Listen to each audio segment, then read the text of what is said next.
সুপ্রিয় শিক্ষার্থী, জহির আইসিটির পক্ষ থেকে তোমাদের সকলকে স্বাগত জানাচ্ছি। আমি মোহাম্মদ জহুরুল ইসলাম। আজকে আমরা আলোচনা করব ফন্ট ট্যাগ নিয়ে।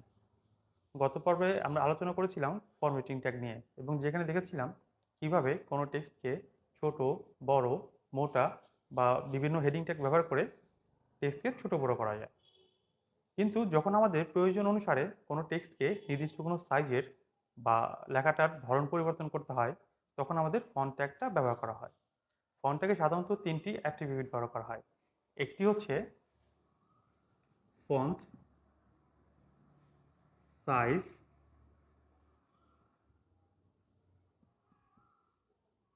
ফন্ট ফেস এবং ফন্ট কালার। ফন্ট সাইজ দ্বারা সাধারণত কোনো টেক্সটের বিভিন্ন সাইজে প্রদর্শন করা যায়। টেক্সটটা ছোট, বড় বা কী ধরনের প্রদর্শন করতে হবে সেটা ফন্ট সাইজ দ্বারা প্রকাশ করা হয়। আসলে আমাদের প্রয়োজন অনুসারে আমাদের টেক্সটকে বিভিন্ন সাইজের বা বিভিন্ন আকারে লিখতে হয়। তো তখন আমাদের যে সাইজে লিখতে হবে তখন আমাদের ফন্টের এই সাইজ অ্যাট্রিবিউটটি ব্যবহার করতে হবে। এবং ফন্ট ফেসটি হচ্ছে আমাদের ফন্টের বিভিন্ন সময় লেখাটার ধরন পরিবর্তন করতে হয়। তো কোনো টেক্সটের ধরন যখন পরিবর্তন করব তখন আমরা ফন্ট ফেস অ্যাট্রিবিউটটি ব্যবহার করব। এবং সাধারণত আমরা জানি যে কোনো টেক্সটের ডিফল্ট কালার থাকে হচ্ছে ব্ল্যাক। কিন্তু যখন আমাদের কোনো টেক্সটকে এর কালারটা পরিবর্তন করতে হবে তখন আমাকে ফন্ট কালারটা ব্যবহার করতে হবে। তো দেখো, এই ফন্ট ট্যাগের আমি যদি এর গঠনটা সিনট্যাক্স দেখি তাহলে কি হবে। ফন্ট যেহেতু একটা ট্যাগ, তাহলে অবশ্যই কি লিখতে হবে? ফন্ট শুরু এবং ফন্ট শেষ। আমরা জানি যে কোনো অ্যাট্রিবিউট কোনো ট্যাগের শুরুর ট্যাগে বা স্টার্ট ট্যাগে লিখতে হয়। তো এই ক্ষেত্রে আমরা লিখব ফন্ট, প্রথমে ফেস সমান ফেস ভ্যালু, দ্বিতীয় অ্যাট্রিবিউট হচ্ছে colour,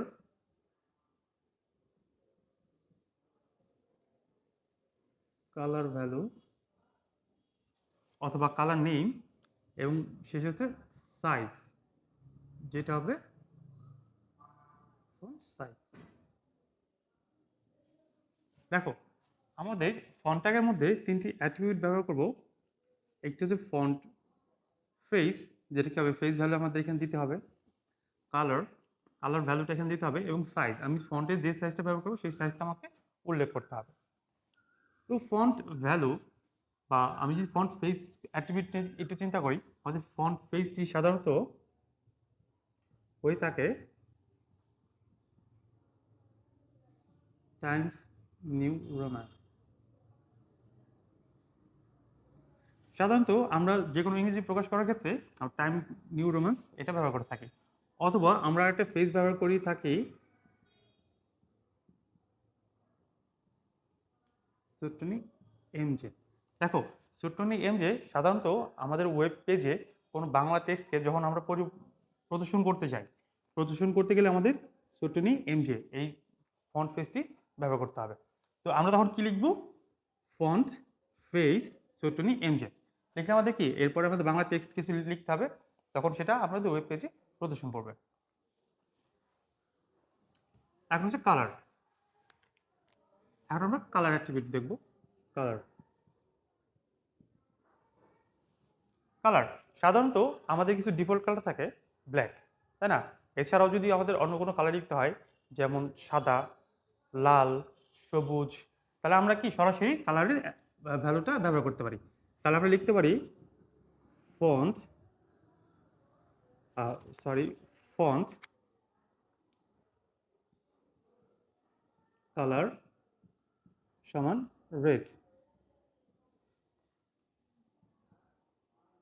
This is a text. দেখো, তাহলে আমরা কি লিখলাম?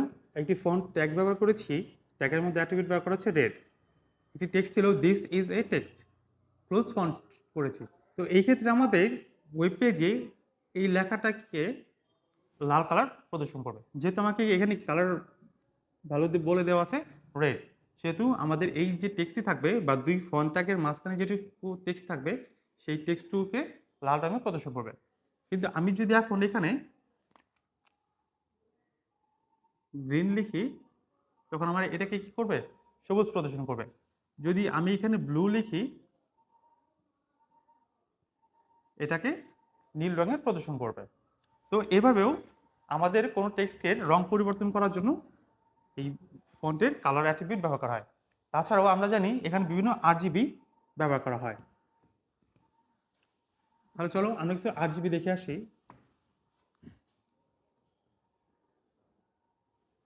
RGB কালার কোড, এটি সাধারণত তোমাদের এমসিকিউতে আসতে পারে যে RGB কালার কোড।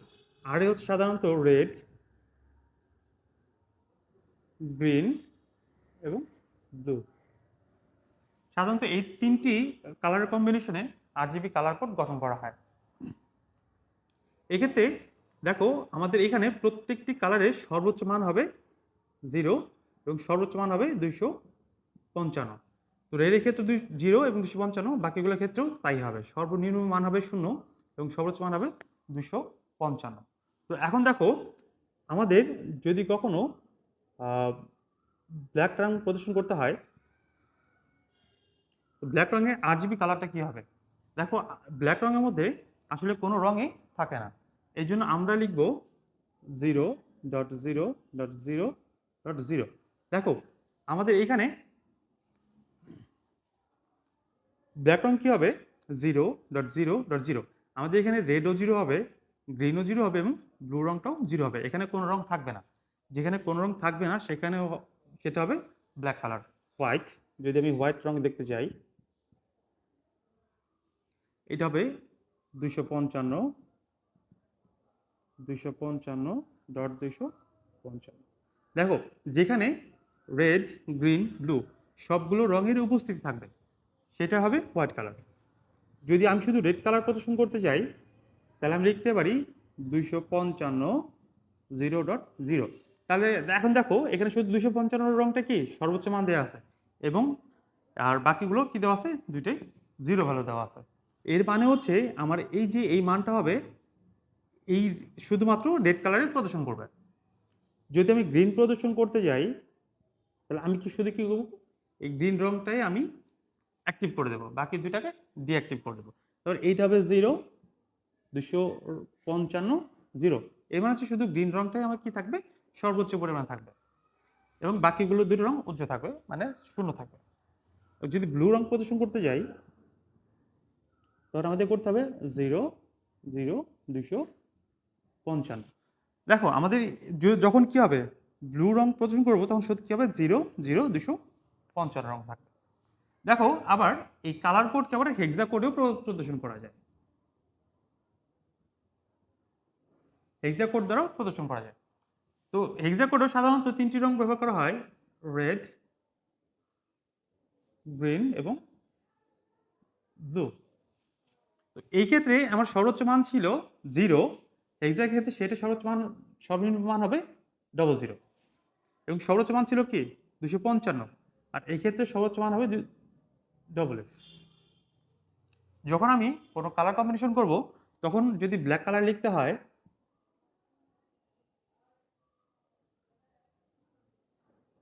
এটা হবে, প্রথমে আমাকে একটা হ্যাশ চিহ্ন দিতে হবে। আমরা কি জানি ব্ল্যাকের ক্ষেত্রে সবগুলো রঙই 0 থাকে বা এখানে কোনো রং থাকে না। তো এই ক্ষেত্রে আমরা কি লিখব, রেড, গ্রিন, ব্লু, হোয়াইট। আমরা জানি হোয়াইট হচ্ছে সর্ব রঙের উপস্থিতিতে হোয়াইট রং প্রদর্শন করা হয়। প্রথমে হ্যাশ চিহ্ন দিতে হবে যেখানে সবগুলো মানই সর্বোচ্চ মান হবে, যেমন রেড, গ্রিন, ব্লু সবগুলো হচ্ছে FF। Red colour,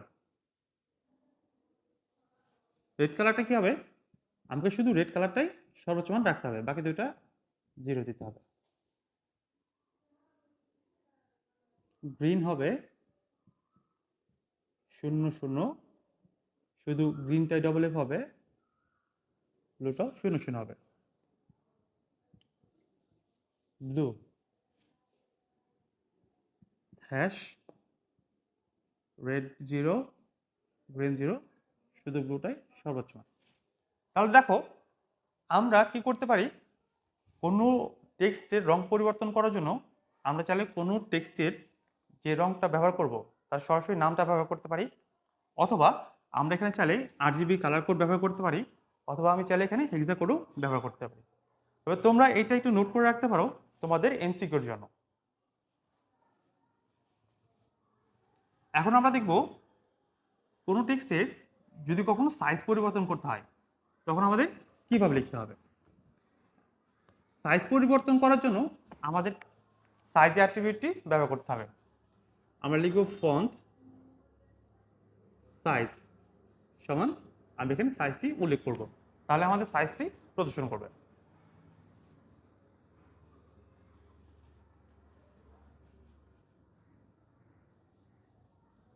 welcome to Chandana model college.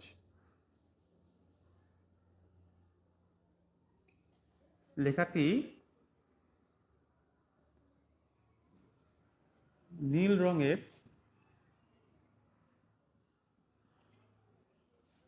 প্রদর্শন করার জন্য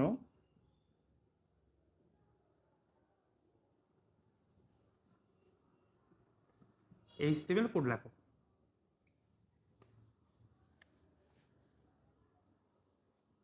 দেখো আমরা এখানে একটি উদ্দীপক লিখে ফেললাম। কি দেওয়া আছে? Welcome to Chandana model college. এই লেখাটাকে কি করবে? নীল রঙে প্রদর্শন করতে হবে, যার জন্য আমাদের একটা HTML কোড লিখতে হবে। তো আমরা জানি HTML কোড লেখার ক্ষেত্রে সর্বপ্রথম HTML ট্যাগ দিয়ে শুরু করতে হয়। এর মধ্যে থাকবে হেড ট্যাগ, হেডের ভিতরে থাকবে টাইটেল ট্যাগ। টাইটেল কি হবে?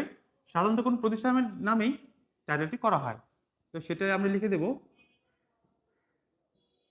চন্দনা মডেল কলেজ। আমাকে এখানে টাইটেলটা শেষ করে দিতে হবে। আমাকে হেড শেষ করব, হেড শেষ করতে হবে। আমার মূল কাজ শুরু হবে বডি অংশ থেকে। দেখো এখানে শুধু কি দেওয়া ছিল? একটা টেক্সট দেওয়া ছিল, তাই না? তো এই জন্য আমি একটা টেক্সটের ক্ষেত্রে প্রথমে পি ট্যাগ ব্যবহার করব এবং welcome to Chandana model college লেখাটাকে নীল রং করব। আমরা কিছুক্ষণ আগে দেখলাম যে কোনো টেক্সটের রং পরিবর্তন করার জন্য আমাদের ফন্ট কালার অ্যাট্রিবিউটটি ব্যবহার করতে হবে। তো লিখব ফন্ট ট্যাগ, এর মধ্যে কালার লিখব। তাহলে কি লিখব? যেহেতু রং একটা নাম দেওয়া আছে নীল রঙের, তাহলে আমরা সেটা ব্লু লিখে দেব এবং ফন্ট ট্যাগের মাঝখানে লিখব welcome to Chandana model college.